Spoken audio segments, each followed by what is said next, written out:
Class 10th का जब प्रक्रम का VVI सब्जेक्टिव, जो कि 1 नंबर का भी पूछता है और 2 नंबर का भी पूछता है। लसिका क्या है? लसिका हल्के पीले रंग का द्रव है। हल्के पीले रंग का द्रव है। लसिका से पता चला लसा टाइप का। लसा क्या होता है? द्रव होता है। जो क्या काम करेगा? शरीर का भी रक्षा करती है। शरीर का रक्षा करती है लसिका, और वसा का परिवहन करती है। जो हम लोग अंडा खाते हैं, जो तैलीय चीज खाते हैं, उसमें वसा होता है, और उसका क्या करेगी? वसा का परिवहन करेगी, एक स्थान से दूसरे स्थान तक ले जाएगी। लसिका का काम है। अब आइए दूसरा नंबर क्वेश्चन में, वाष्पोत्सर्जन एवं स्थानांतरण में क्या अंतर है? वाष्पोत्सर्जन एवं स्थानांतरण में क्या अंतर है? तो वाष्पोत्सर्जन पत्तियों से जल का वाष्प के रूप में निकलना। मतलब वाष्पोत्सर्जन का मतलब क्या होता है? जो पेड़ पर पानी, पत्ता में जो पानी वानी होगा, वो सूर्य के प्रकाश की उपस्थिति क्या होगा? उसका वाष्प बनेगा, वो ऊपर में उड़ जाएगा। और स्थानांतरण जो है, एक स्थान से दूसरे स्थान तक जाता है। स्थानांतरण, भोजन जो है एक भाग से दूसरे भाग तक पहुंचाना स्थानांतरण कहलाता है, और पत्तियों से जल का वाष्प के रूप में निकलना वाष्पोत्सर्जन कहलाता है। अब आइए तीसरा नंबर क्वेश्चन में, रक्त के 2 कार्य कौन क्या क्या है? मतलब खून के 2 कार्य क्या है? ऑक्सीजन और पोषक पदार्थों का परिवहन। जो हम लोग श्वास श्वसन करते हैं, तो उसमें क्या क्या ऑक्सीजन रहता है, कार्बन डाइऑक्साइड, और एक्स्ट्रा रहता है गैस। तो उसमें ऑक्सीजन जो है होता है, वो रक्त में रक्त जो है वो उधर उधर लेके जाती है। पोषक पदार्थ जो इसमें जो हम लोग भोजन करते हैं, उसमें जो पोषक पदार्थ होता है, जैसे कार्बोहाइड्रेट, प्रोटीन, वसा, जो सब रहता है पोषक पदार्थ, वो उसका भी परिवहन करती है रक्त। अवशिष्ट पदार्थों को बाहर निकालती है। रक्त का जो है काम है, जो अवशिष्ट पदार्थ है, हानिकारक पदार्थ है, उसको भी बाहर निकालना किसका काम है? रक्त का काम है।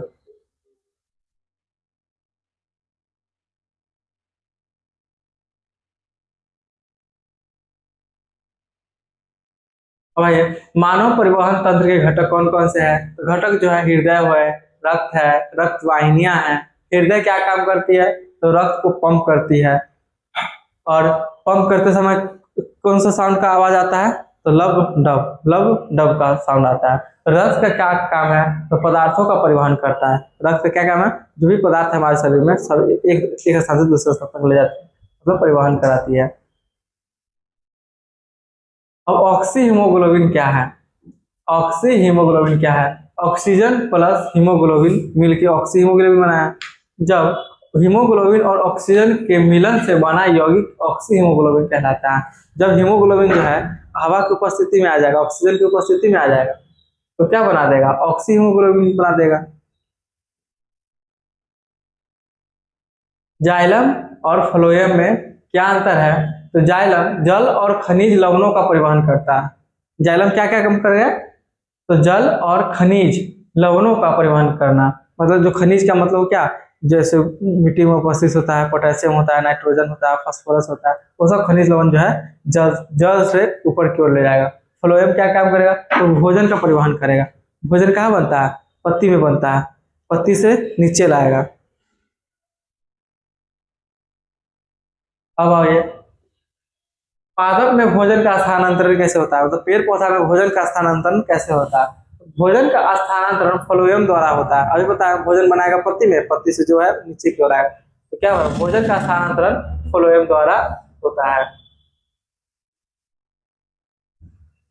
जल और खनिज लवण का वहन, मतलब जल और खनिज लवण का वहन कैसे होगा? मतलब बहेगा कैसे? तो जल और खनिज लवणों का वहन जाइलम द्वारा होता है। जल से जल, जल से जल, जल से जाइलम, याद रखें। परिसंचरण तंत्र क्या है? परिसंचरण तंत्र क्या है? वह तंत्र जो शरीर में रक्त का संचार करता है। वह तंत्र जो शरीर में रक्त का संचार करेगा, क्या कहलाएगा? परिसंचरण तंत्र कहलाएगा। पौधे में गैसों का आदान प्रदान किसके द्वारा होगा? जो उसमें छोटा छोटा छेद होता है, पोर्स होता है, उसको क्या बोलते हैं? रंध्र बोलते हैं। और रंध्र की सहायता से ही जो होगा गैसों का आदान प्रदान पौधे में होगा। रक्त और लसिका में अंतर क्या है? रक्त ऊपर पढ़ा है ना, रक्त जो होता है लाल रंग का होता है, और लसिका हल्के पीले रंग की होती है। रक्त कैसा होगा? लाल रंग का। तो किसके कारण होगा? हीमोग्लोबिन के कारण होगा। लसिका हल्के पीले रंग की होती है। आरबीसी में, रक्त में आरबीसी होते हैं, मतलब रेड ब्लड सेल्स, इसी का दूसरा नाम है इरिथ्रोसाइट। और लसिका में आरबीसी नहीं होते, इस कारण से जो है इसका हल्का पीला रंग होता है। आरबीसी का जीवन काल कितना दिन का होता है? 120 दिन का होता है। द्विगुण परिसंचरण क्या है? जब रक्त एक चक्र में 2 बार हृदय से गुजरता है, तो रक्त हृदय में जो होगा 2 बार गुजरता है, जिसको दोहरा परिसंचरण तंत्र भी कहते हैं और द्विगुण परिसंचरण भी कहते हैं। रक्त जो है 2 बार छनाता है एक अपना हृदय में, तो 2 बार उसको एक चक्र हो गया, एक बार जाएगा फिर एक बार जाएगा, तो क्या होगा? जब रक्त एक चक्र में 2 बार हृदय से गुजरता है तो उसे द्विगुण परिसंचरण कहते हैं।